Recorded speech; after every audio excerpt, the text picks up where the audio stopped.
Papa Squat, come at ya. We're going to listen to someone new today. First off, I want to say, if you watched yesterday's video, I was able to upload an interview that one of my, I think, patrons, but definitely a subscriber to the channel, somebody who's commented a lot, sent in some music suggestions, Shady, did an interview with me, and hopefully you watched it. Hopefully you found it interesting. I'm surprised how many of you actually did watch it. And I'm curious, actually, how do you watch my videos? Do you do those, like, do you watch them while you're playing a game or doing something else? Like, what do you do when you watch my videos? I'm just kind of curious, because I watch a ton of videos when I'm writing or playing a video game or playing Magic the Gathering, which I do frequently on my computer, or just surfing. I'll have something on in the background, and if something interests me, I look over and pay attention to the video. How do you listen? Anyway, because of the interview yesterday, somebody suggested that maybe I should do some interviews with people. Let me know if you are interested in me doing that. I have mentioned that on every video today, so hopefully you're not sick of it. I am sorry for that. We're going to listen to Young Pappy. Young Pappy I have not listened to, I think, at all on this channel. I searched for him and nothing came up. So, let's check out Young Pappy. Shaquan Thomas, born 1995. Fuck, he died? God. 20 years old. Man, fuck. Was a gangster disciple from the set PBG. Sorry, hair or something on my glasses is driving me crazy. And was one of drill's famous rappers from the north side, I assume, of Chicago, right? His first song was a freestyle posted to YouTube in 2007, made when he was only 12 years old. Young Pappy his most famous songs include Homicide, Killa, which we're going to listen to Killa, Savage's Faneto, Faneto, I don't know what that means, and much more. On May 29th, 2015, Young Pappy was shot to death at about 1:30 a.m. Born 1995 on the north side of Chicago, raised by his mother Ingrid Thomas, and started rapping at 4 years old after being taught by his older brother Ryan. His brother Ryan was also a rapper who rapped under the name Badouble.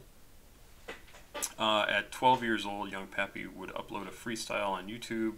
December 31st, 2007, Young Pappy was first arrested in 8th grade at school for having weed, where the school was trying to expel him, but his mother fought for him to keep him enrolled. And there's a weird note at the end there. He dropped multiple freestyles in 2011-2012. His first music video that reached 1 million views was Competition, released in 2013, which was a remix to Lil Durk's Competition. Young Pappy would also drop his first mixtape, 2 Cups Part 1, in 2014. His most popular song with 50 million views, Killa, was also released. Killa was also released in the same year. Young Pappy would drop 2 Cups Part 2 in May 2015 and 2 Cups Part 3 after his death in 2016.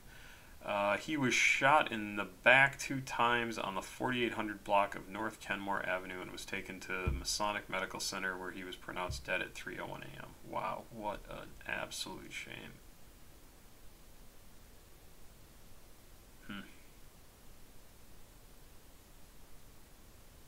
Wow. Sorry, it just sucks.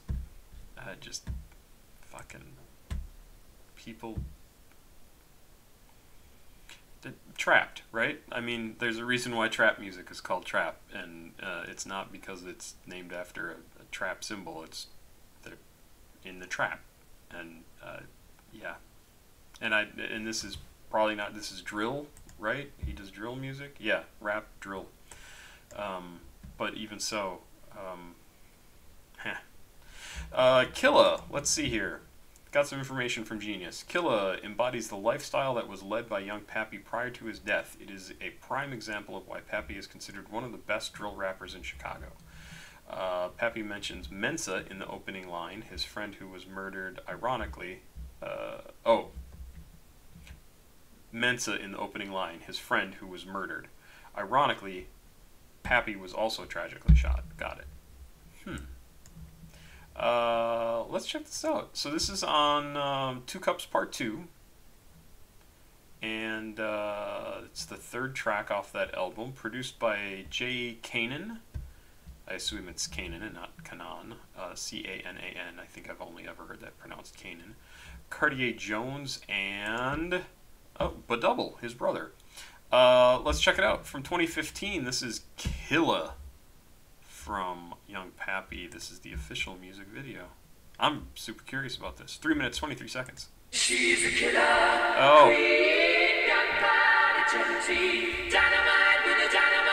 Sorry, I should say, man, that is an awesome beginning. Ivan sent in money and suggested I listen to this, and he did mention in that it does sample Queen. Just the first 5 seconds of this that we listened to, it sounds really good. She's a killer queen, gunpowder Tennessee, dynamite with the dynamite with the dynamite with the. Oh, I like I miss her. I got teasy in my swish. I got 2 cuss in August. Why that mixtape too official? Got 2 of everything, 2 watches, 2 chains, and 2 pistols. Not just 2 pistols, 2 crystal. Extend those longer than pencils. Fuck you, me. I go off my team.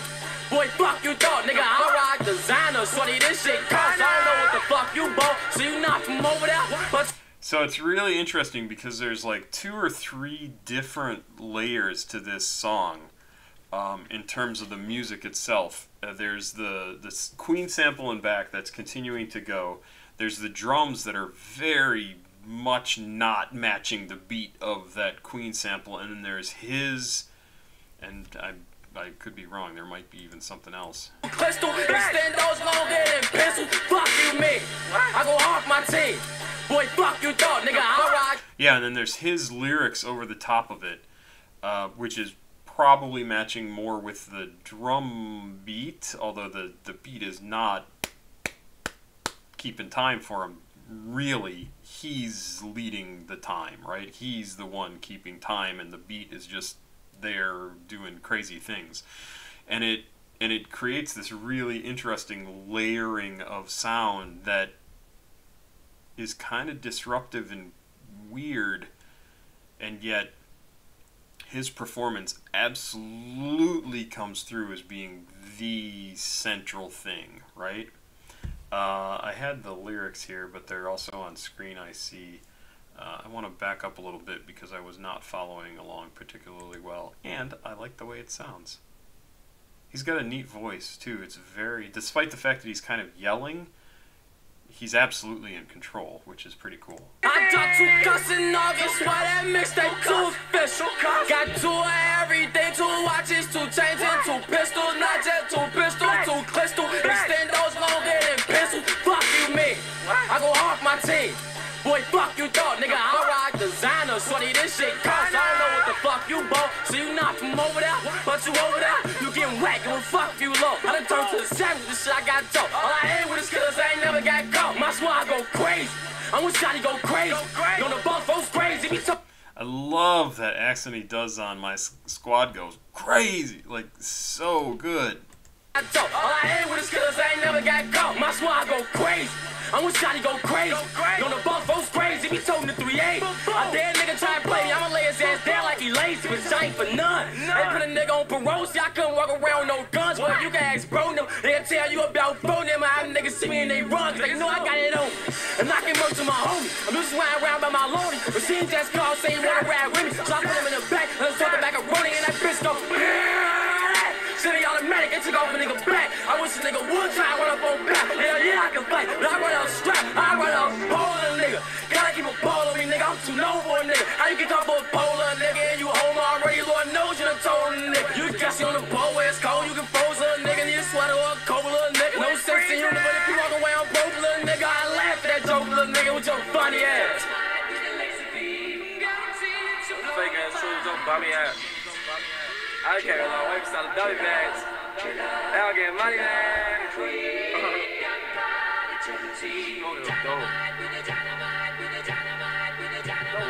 I got money, I got bitches and settle. Bitch, I was getting caught with this and go better. No season, listen, I'm smoking no mess.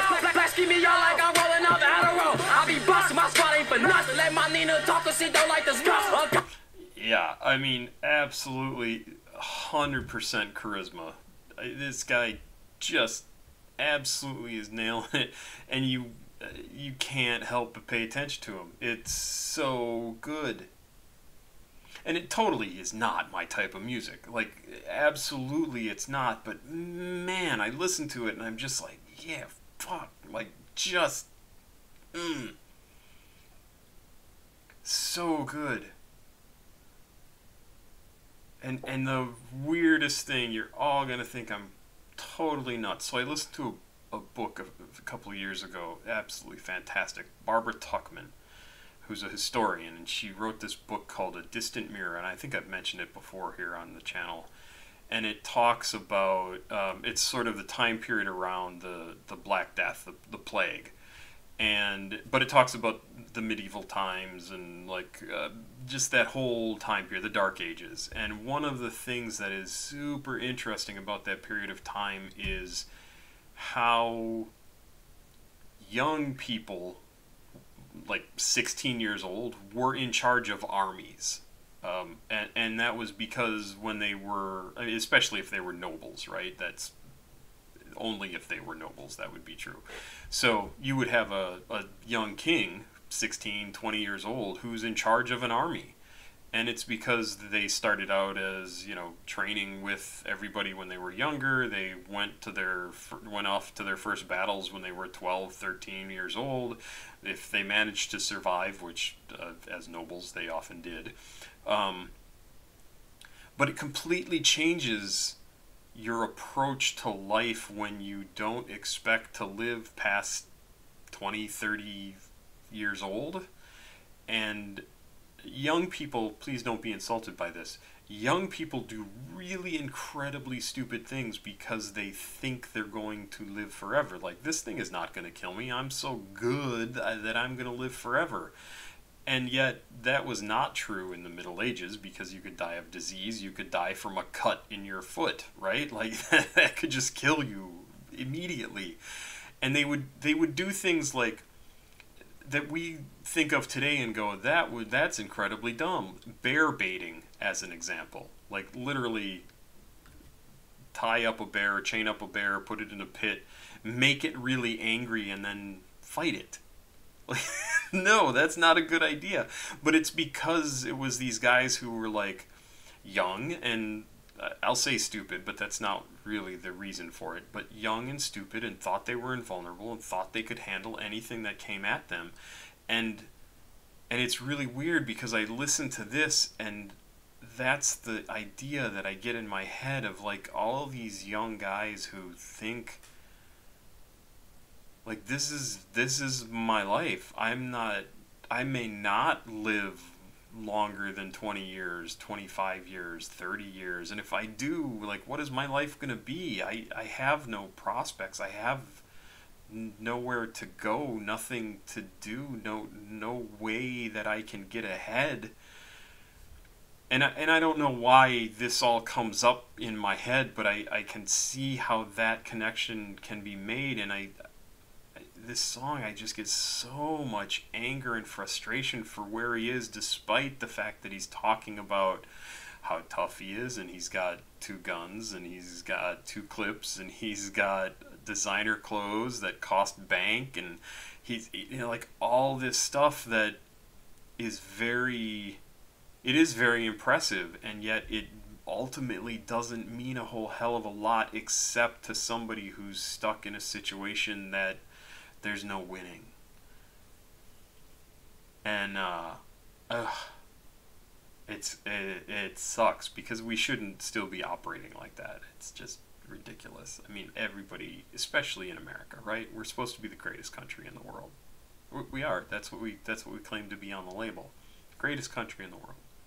Well, when we leave behind huge portions of our population to not have prospects and to feel this sort of desperate hopelessness of no future, no possibility of life getting better unless they happen to become a successful musician or whatever. That's messed up. That is messed up. Anyway, that's just what came into my head. And it sucks because I know he died. That's the other thing. Like, I know more about him than he does in this video. Because he doesn't make it another 5 years after this. And that sucks. I be bustin', my squad ain't for nothing. Let my Nina talk, cause she don't like the stuff. A couple face shots, couple shots to his stomach. His brains oozing out, that shit look like some vomit. Somebody get his ass up. Everlast pick his ass up. He's dead on arrival, there's no point of trying to knock or stitch his ass up. It's over with. BBT who I'm rolling with. But you already know that shit, they pay homage like they own that shit. I see you got a gun, you not on shit till you blow that bitch. I was a scared man, I be dead man, smoking head man, trying to hide a red man. Back so loud, I ain't hear what you said, man. You would never see me down, talk to the feds, man. Fuck what a nigga heard. PBT be the word, I'm just trying to get a chat like a third. Round round with my bitch smoking herb, got 2 twin 40s, that's the only thing is that herb. Hell no, I ain't scared, I'ma let this bitch blow. Well, I got your bitch back, so you let that shit go. Yeah, I let some my dick, but I let that bitch know. Hell yeah, I got a bitch, so I let my bitch know. Cause it's levels to this shit. Rules, regulations, give me dumb brain like she never had no education. You ain't trying to kill nothing, boy, I see you hesitate. Shoot with your ass closed, fuck you doing meditate. Boy, if you scared, go to church, read Revelation. Quit the blow, thank your Lord, I got better patience. Niggas know, boy, I be high in elevation. Brother to the day you got sold to a celebration. Hey, hold up. Wow, crazy. Who the killer, nigga? Who the killer, nigga? Not the killer. Ain't no killer, nigga.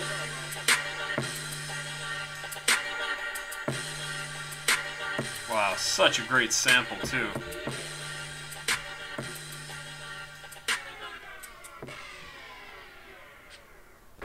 So good. Yeah. And again, like I said, not my type of music, but holy crap, the talent and the charisma is absolutely undeniable. The guy was just had a force of personality. Fantastic. Really amazingly cool. Yeah. I could see listening to that just like if I want to get pumped up for something. That is an amazing song. And to take a sample like Queen's Killer Queen, that takes some guts, because that is a super well-known song. I mean, to him it was just an old song, right? But to anybody who was alive at the time, to hear it being sampled in a rap song is a really interesting choice. This was great. This was really good. Ivan, thank you. Wow. This was really crazy cool. Love it. Man, it sucks that he died. But I don't know, like, what would his life have been like? And I'm not saying he shouldn't have died, because that he should have died. He absolutely should not have been killed. But what did his future look like? He would have had money. He would have been successful. But he still would have been himself. He still would have come from the north side of Chicago, been a member of the Gangsta Disciples. Like, what could he have gotten out of that? Would he have wanted to? He would still have all of his friends and so many people who are still probably involved in that. Like, hey, he couldn't have gotten out, not in a way that was meaningful, and that's. And yet, to survive, he probably needed to join. And he clearly had a huge personality. So he was probably a super popular guy with everybody. It's crazy. It's just crazy. And it's funny because I grew up not far from where he did. I was in Madison by the time he was born. But that's an hour away from the north side of Chicago. Crazy to think that. Absolutely crazy to think that. Huh. So good. Ivan, thank you again. Pop Squat. Check it out. Please like, subscribe, and share. Thank you very much. Have a good night.